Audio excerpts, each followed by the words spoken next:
Hello again. My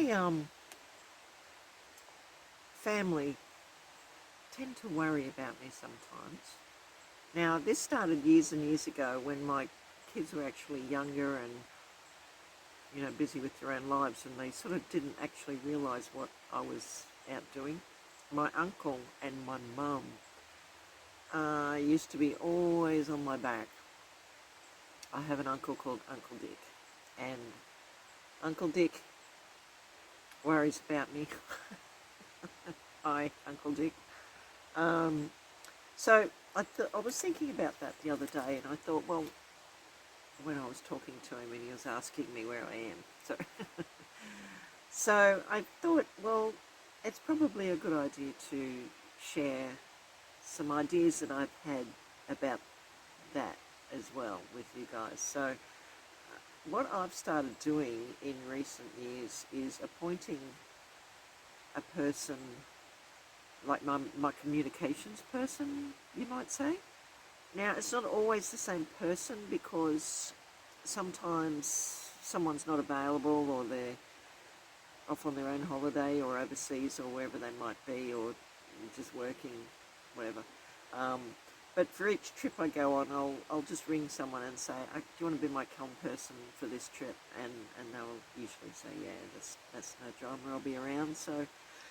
Um, so with that, I then give them the details of, well, more refined details of where I'm going, or where I think I'm going, because sometimes I'm not really sure exactly where I'm going. I never book like caravan parks and things like that. That's um, not what I personally do, but um, what I do is try and give them a general direction um, and plan of my few days away, or week or 2 weeks, or whatever it may be.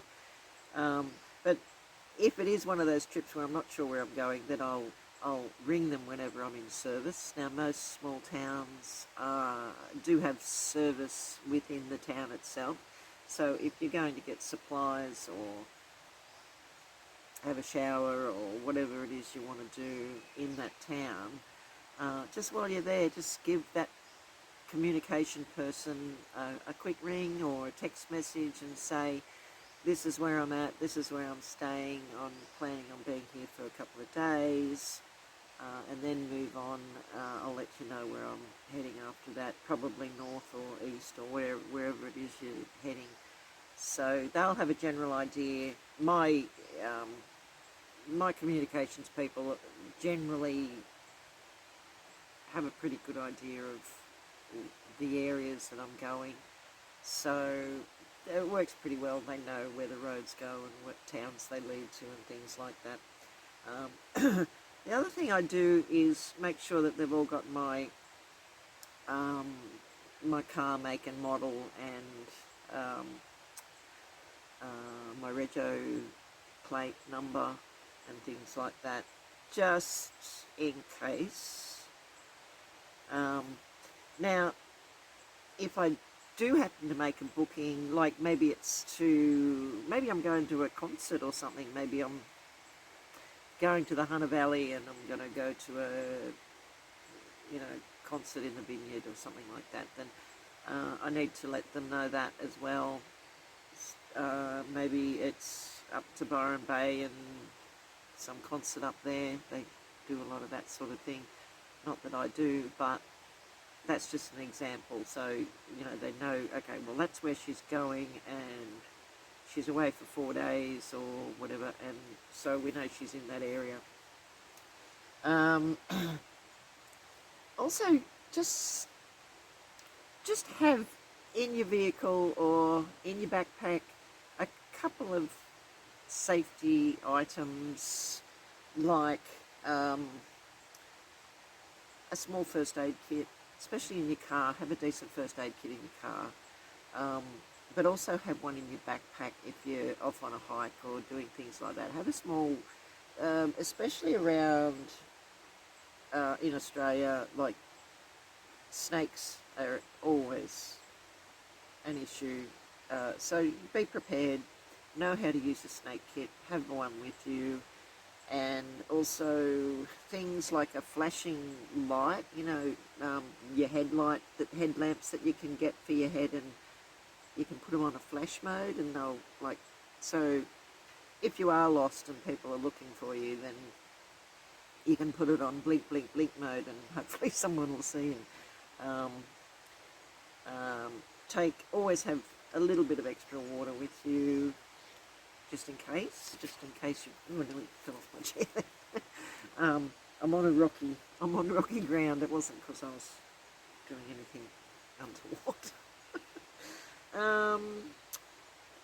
Now, another thing which I still haven't done, because they're a bit expensive, but is one of those safety devices, emergency button, and emergency services will be notified. I'll get a couple of names of them and let you know. I'll put them up here somewhere. And they are awesome. They really are. And I really do want one. And my suggestion to you would be, and this is what I'm going to do in case my children are watching, is get together and that's a Christmas present. Christmas is comes every year. Your birthdays are always coming, Mother's Day, all that sort of stuff.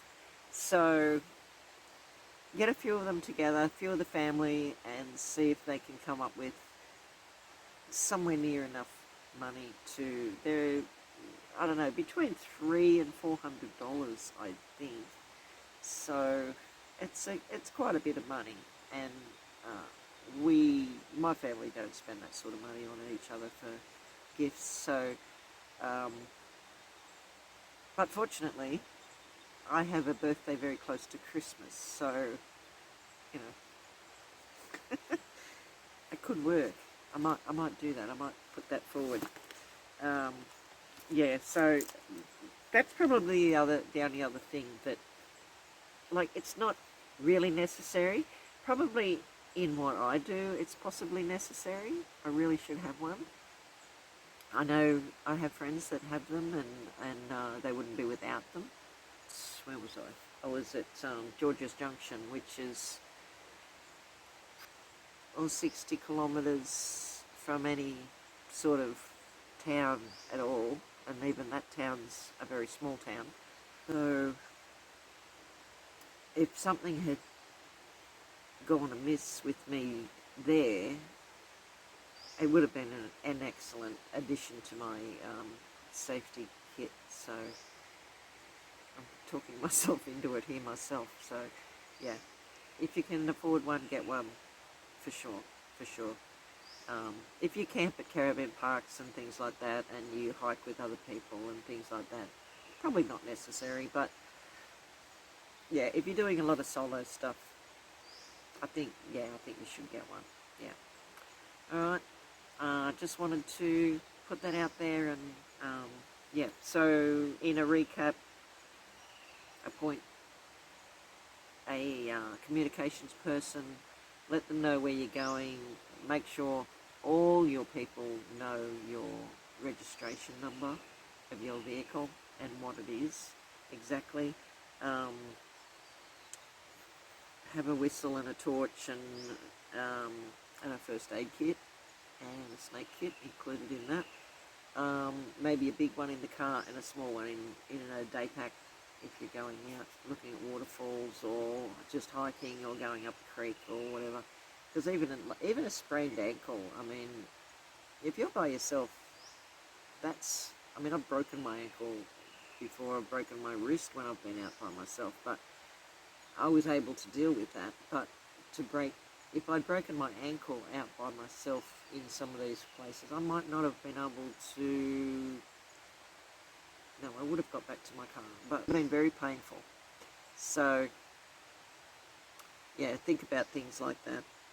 And your family worry about you. They love you, and they worry about you, and they want you to have fun, but they also want you to be safe. So, and we don't want to be causing people a whole lot of grief. want to do what we want to do and do it safely. Okay? All right. Talk to you later.